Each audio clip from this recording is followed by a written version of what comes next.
Le Flash Info avec le centre de stockage de la Manche. Et on commence cette édition locale à l'hôpital Pasteur où on tente de désengorger les urgences. Hier, les syndicats et la direction du centre hospitalier ont étudié quelques pistes pour améliorer la situation d'un service des urgences saturé depuis plusieurs semaines. Des groupes de travail devraient être créés pour creuser certaines propositions. Le préavis de grève déposé par les autonomes aux urgences pour ce jeudi est maintenu et une réunion est prévue le même jour entre la direction et le personnel. Leur formation, leur salaire et surtout leur classe surchargée les ont poussés dans la rue. Au total, 150 enseignants du Calvados et de la Manche ont défilé hier à Caen pour dénoncer leurs conditions de travail. Une grève relativement peu suivie. L'Éducation nationale annonçait un taux de participation de tout personnel de 7,54% dans l'Hexagone. Dans la région, la mobilisation est plus forte dans les collèges où les enseignants sont 8,5% à avoir fait grève.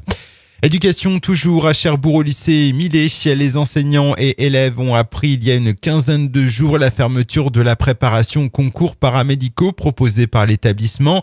D'autre part, le lycée vient également d'apprendre l'éventuelle disparition de l'option grecque pour les élèves de seconde, première et terminale. Des représentants du lycée se sont rendus hier après-midi à la permanence de la députée Geneviève Gosselin afin d'exprimer leur inquiétude. Un accident sans gravité sur la RN13 hier en début de soirée. Deux véhicules circulant dans le sens Cherbourg-40 se sont percutés. Heureusement, les dégâts sont surtout matériels. Un des conducteurs a été légèrement blessé, mais il n'a pas été nécessaire de l'hospitaliser. L'accident pourrait être dû à du verglas.